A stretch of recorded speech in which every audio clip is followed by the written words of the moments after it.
Thanks for joining us for this, I think it's the third video in chapter 9 where we're talking about reactions of alcohols, and one of the major reactions for alcohols would be synthesis of ethers. First, maybe just so you're familiar with like the names that we might use for some of these ether compounds. We might talk about the naming of ethers real quick. Just to put you at ease, we're not going to have a nomenclature quiz for this, for ethers.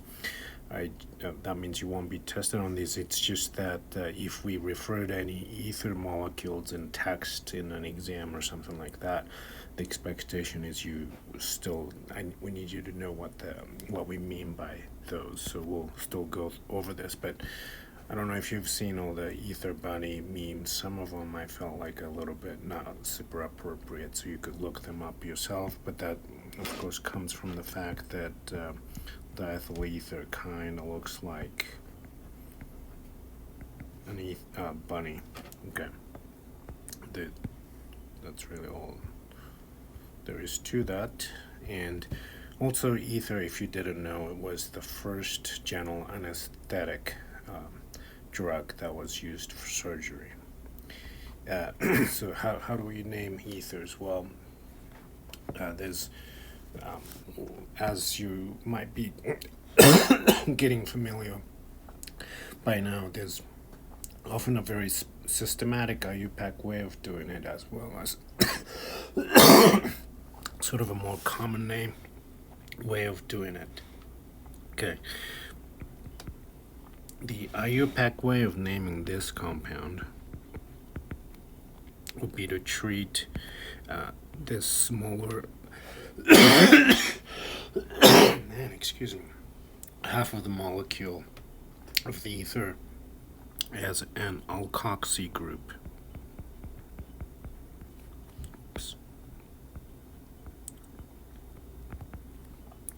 In this case, it would be specifically ethoxy group, ethyl with oxy, ethoxy group. And so for that reason, and then we would say that ethoxy group is on and I'm sorry, carbon number 1 of the 4-carbon chain, butane. So we would name this 1-ethoxy butane. The ethoxy group is on carbon number 1 of butane.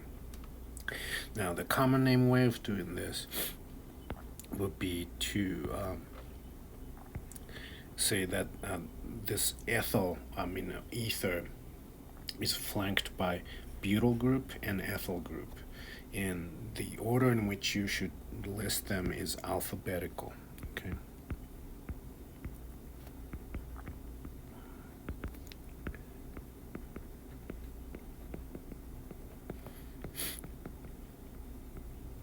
It's not because we put the ethyl group is on the left. I mean, you could have drawn this the other way around. A molecule is a 3D object, right? So this is just alphabetical.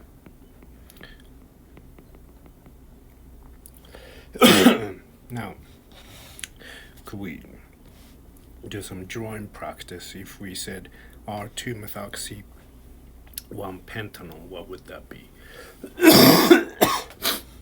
Maybe you can tell that this is a mixture of both ether and an alcohol. So for that reason, it's a pentanol, 1, 2, 3, 4, 5, pentanol, 1, 2, 3, 4, 5, with alcohol on the first carbon. Apparently, on the second carbon, we have a methoxy group, right? I guess this is probably good. The second carbon, of course, is right here, and it's apparently R. So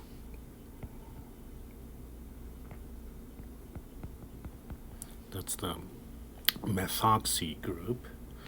Methyl oxy would be methoxy. Okay, so that's the structure of that. So hopefully that takes care of at least being able to recognize what kind of molecules we're dealing with when we use some names. Okay, so how do you make these? The most common way is or most reliable way perhaps is Williamson ether synthesis method, and that's really just a fancy way of saying we are using SN2 reaction of alkoxide. Okay, so we've actually seen this before, and there's actually nothing new we are learning here. We have the alkoxide, and the only catch we could say is this often needs to be this R group, needs to be either methyl, is good because it's tiny, not bulky, that would be a good nucleophile. Primary is still good, secondary is good. Now you can kind of make this work with tertiary, but that comes with a lot of catch because tertiary is usually too bulky. It often leads to E2 reaction, as you recall. The only way the tertiary would work is if the leaving group substrate is like methyl halide, then they could work, but otherwise it's not advisable. Okay, and so the catch for this, the caveat for this, is this could be methyl. Of course, primary is good. Secondary also could work, but can work, but competes with E2 reaction, if you recall from chapter 7. Okay, and then of course the mechanism is just simply like that, SN2, and the product is going to be ether. Okay, let's look at some examples. Let's say you want to make an ether from this alcohol, right, where this is the R group. In that case, we want this to be the alkoxide half. Then we need to turn this into an alkoxide. How do you do that? Well, there's a couple of methods we'll list at the bottom here, but one of those would be you could treat this with sodium. Now this is not sodium as in sodium chloride, excuse me.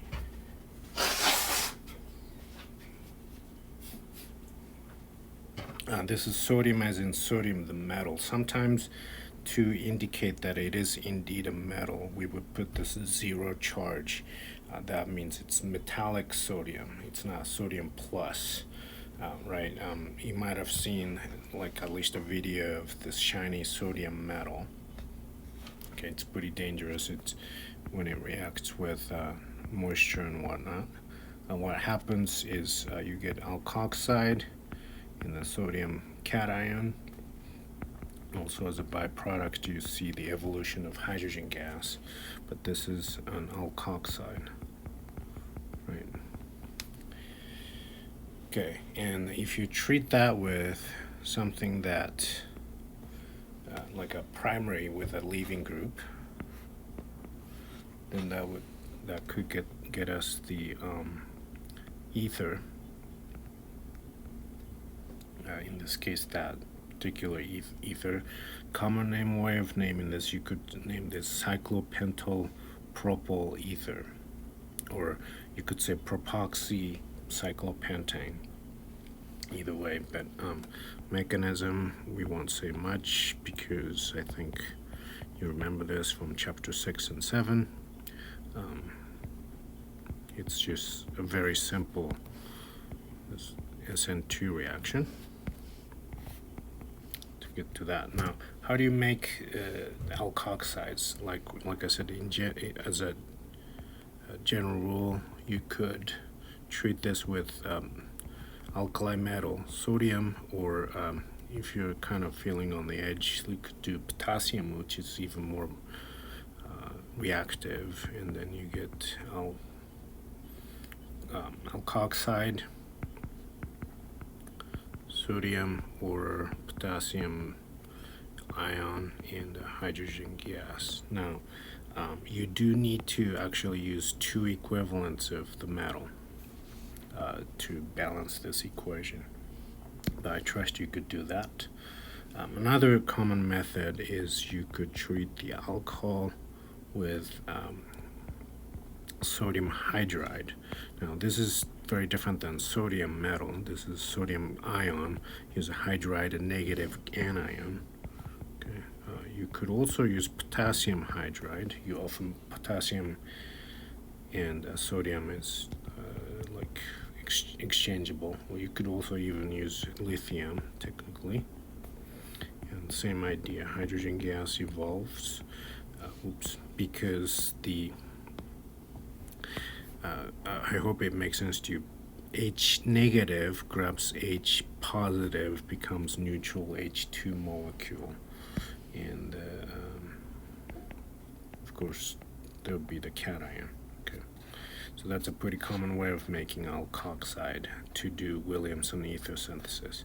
Now you could do the Williamson ether synthesis in an intramolecular fashion.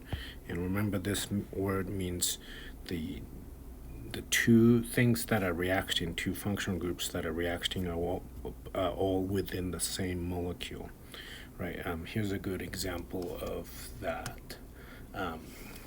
Now, this molecule has in it alcohol and some potential leaving groups. Okay, this is hydride. I want you to know it's not a good nucleophile. It's a super strong base, but remember, nucleophile has to be polarizable, and hydride anion is the smallest anion there is in the universe, and so for that reason it's not very polarizable at all, and so for that reason it's not nucleophilic at all. It's just a strong base. Maybe I should write that here. Hydride is a strong base, but it's a poor nucleophile. Okay. And the product that we're going to see would look like this. And we're going to try to mechanistically explain why that might be the case.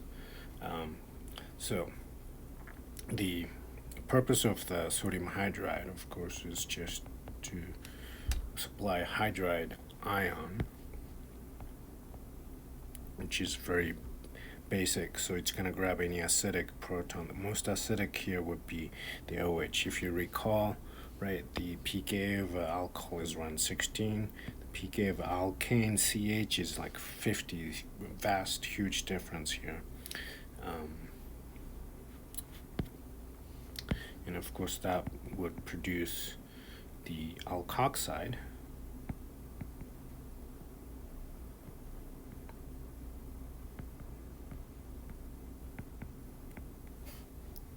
Now, there's two choices here. This alkoxide within this molecule, it could attack this carbon or that carbon, right? Now, the difference is if it attacks this carbon to do SN2, that'll be 1, 2, 3, 4, 5-membered ring. If it attacks this carbon, it would form a 6-membered ring. In general, whenever there's an intramolecular reaction to form a ring, I want you to know that 6 or a 3-membered ring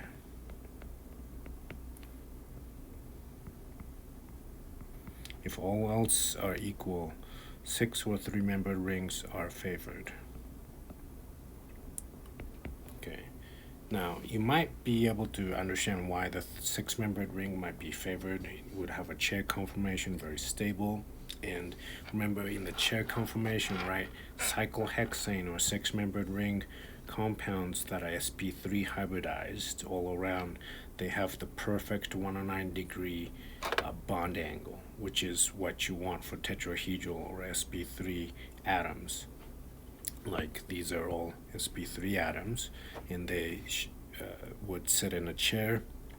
Bromine would be equatorial, and everything would have a very happy bond angle, perfect bond angle, no strains, right? And that's the reason that 6-membered ring is favored, and we'll talk about why the 3-membered ring in a minute. But the mechanism is just simply this. The nucleophile is this oxygen, leaving group is bromide. That's an intermolecular reaction. The nucleophile and the electrophilic substrate are both inside the same molecule, and this will provide us with that structure. And of course, hydrogen evolves here. Okay. Now, likewise, we could do this. We could do something, a setup to make a three-membered ring pretty well. Like if you treat this molecule with potassium hydride, right, you would form a three-membered ring, which is often favored and forms a lot, and so in many reactions. So there's a specific word for this cyclic ether, and it's called epoxide. Means three-membered ether ring. Now, I think we discussed why six-membered ring is favored. Why do you think a three-membered ring formation is favored like this?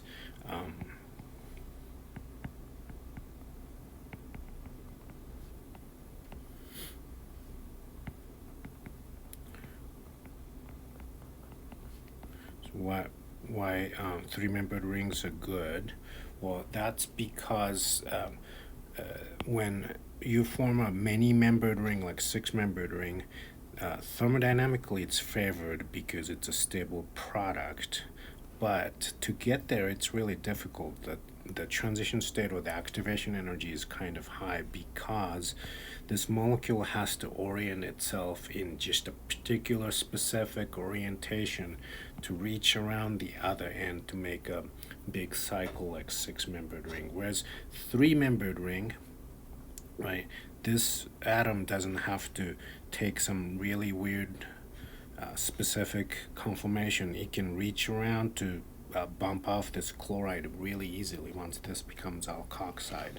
So it doesn't require a very ordered state or very ordered transition state. Remember, things tend to go toward chaos or disorder, and so for that reason, if it doesn't require a lot of organization or order, that is favored by entropy factor.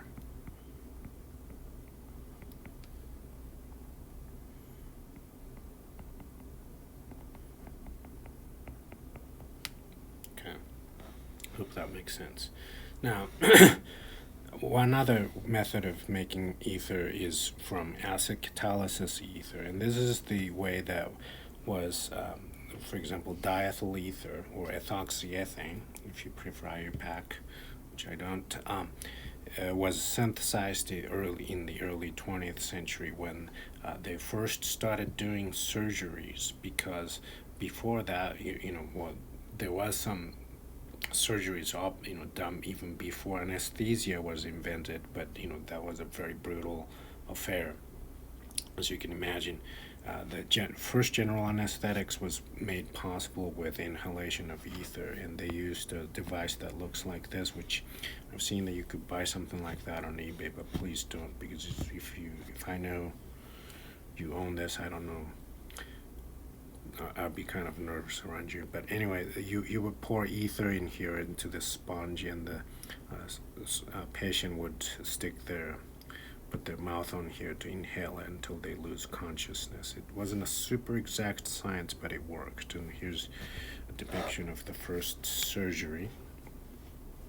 I think this was in the 1800s, this depiction, but by early 20th century, kind of became a commonplace. Usually, so ether, we'll talk about, it's very prone to reacting with air or oxygen to become a dangerous compound if it sits around for a while. And so for that reason, often it was synthesized freshly in the operating room.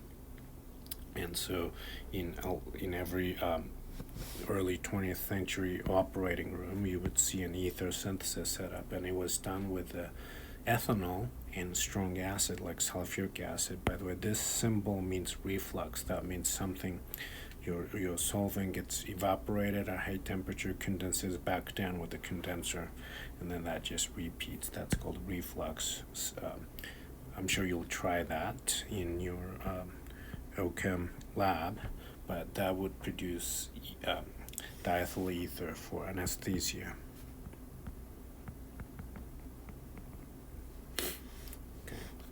And the way this is done, so this means reflux, mechanistically, is that, remember, strong acids, right, just protonates any lone pair easily. And so you would have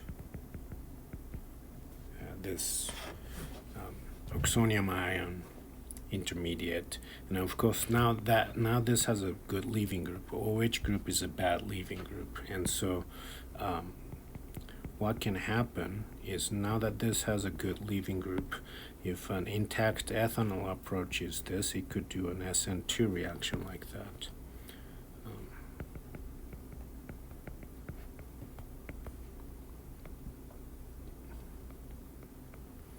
And if it does, this oxygen still has a proton on it, but if another solvent molecule like ethanol comes around to deprotonate, right,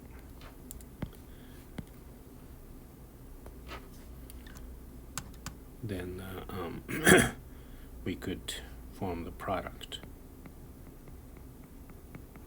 And of course, this ethanol that deprotonated, that becomes H2O plus, that can again react with another ethanol to produce the ether product. So it's a pretty efficient system to keep producing ether molecule, okay,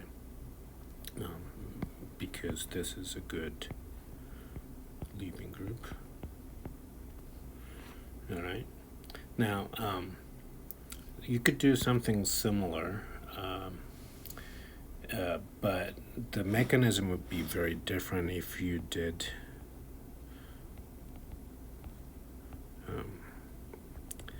some highly substituted alcohol in ethanol and sulfuric acid.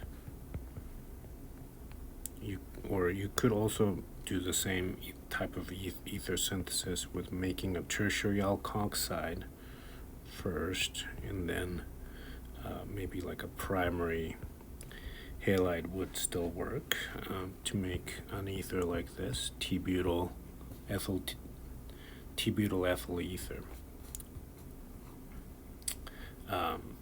But the way this would work for the first one, mechanism is quite different. So I'm gonna skip the part where the alcohol gets protonated, so I'm sure you could do that. Once it gets protonated, right, this could leave to give you a tertiary carbocation. With ethanol, that's not possible because primary carbocation is too unstable, right? But so this is basically SN1 reaction, and then if ethanol intercepts that as a nucleophile, right? And